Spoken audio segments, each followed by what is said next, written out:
Baik, di sini saya akan menjelaskan mengenai materi kami yakni dasar-dasar pendidikan, yakni ada prinsip-prinsip, jenis-jenis, dan pendekatan. Yang pertama, dalam perencanaan pendidikan terdapat 9 prinsip, yakni komprehensif, integral, efisien, interdisipliner, fleksibel, objektif rasional, kelengkapan dan keakuratan data, kontinu, dan visi. Yang kedua, jenis-jenis dalam perencanaan pendidikan. Yang pertama, ada perencanaan dari atas ke bawah atau top-down planning. Perencanaan ini dibuat oleh pimpinan dalam suatu struktur organisasi. Yang kedua, perencanaan dari bawah ke atas atau bottom-up planning. Perencanaan ini dibuat oleh tenaga perencana di tingkat bawah dari suatu struktur organisasi.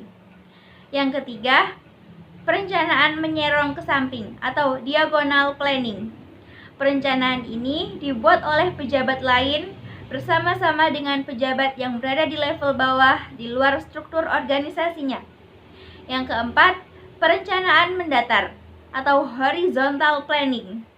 Perencanaan mendatar biasanya dibuat pada saat membuat perencanaan lintas sektoral oleh pejabat. Yang kelima, perencanaan menggelinding atau rolling planning. Perencanaan menggelinding dibuat oleh pejabat yang berwenang dalam bentuk perencanaan jangka pendek, jangka menengah, dan jangka panjang. Yang keenam, perencanaan gabungan atas ke bawah dan bawah ke atas atau top down and bottom up planning. Perencanaan ini dibuat untuk mengakomodasi kepentingan pemerintah pusat dengan pemerintah provinsi. Yang ketiga, pendekatan dalam perencanaan pendidikan. Ada 5, yakni yang pertama, pendekatan permintaan masyarakat atau social demands approach. Yang kedua, pendekatan ketenagakerjaan atau manpower approach. Yang ketiga, pendekatan nilai imbalan atau rates of return approach. Yang keempat, cost benefits approach. Yang kelima, cost effectiveness approach. Oke, materi yang kedua akan dilanjutkan rekan saya, Vira Dwi Ramawati.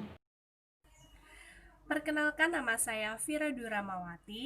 Langsung saja, di sini saya akan menjelaskan mengenai aspek-aspek dan metode dalam perencanaan pendidikan. Aspek-aspek perencanaan pendidikan ini ada 8. Yang pertama, aspek sosiologis. Maka, suatu rencana pendidikan sedikit banyak akan mempengaruhi kehidupan sosial dan perilaku kelompoknya. Yang kedua, aspek pedagogis.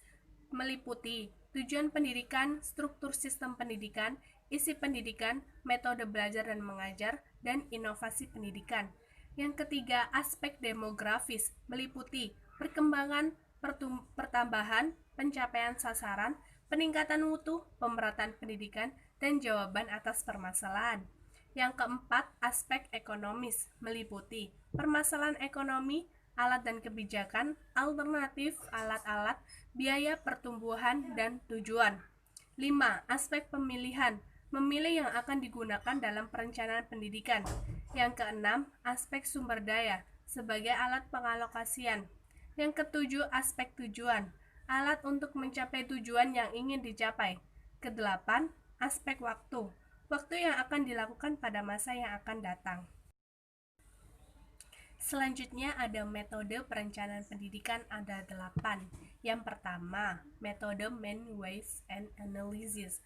Artinya, analisis mengenai alat, cara, tujuan untuk meneliti sumber-sumber dan alternatif untuk mencapai tujuan tertentu. Yang kedua ada metode input-output analysis atau yang disebut dengan analisis masukan dan keluaran untuk mengadakan pengkajian terhadap interrelasi dan interdependensi berbagai komponen. Yang ketiga, metode econometric analysis atau yang disebut analisis ekonometrik. Metode ini menggunakan data empirik, teori ekonomi, dan statistika dalam mengukur perubahan dalam kaitannya dengan ekonomi. Yang keempat, metode cause effect diagram atau yang disebut diagram sebab akibat untuk perencanaan dengan menggunakan sekuen hipotetik untuk memperoleh gambaran tentang masa depan. Yang kelima, metode Delphi bertujuan untuk menemukan sejumlah alternatif dalam sebuah program. Yang keenam, metode heuristik atau yang disebut prosedur penelitian ilmiah untuk melihat isu-isu dan mengakomodasi pandangan-pandangan yang bertentangan atau ketidakpastian.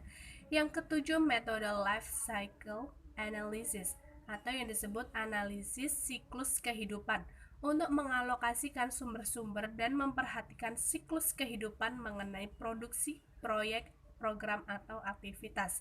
Yang kedelapan, metode value-added analysis atau yang disebut analisa nilai tambah untuk mengukur keberhasilan peningkatan produksi atau pelayanan.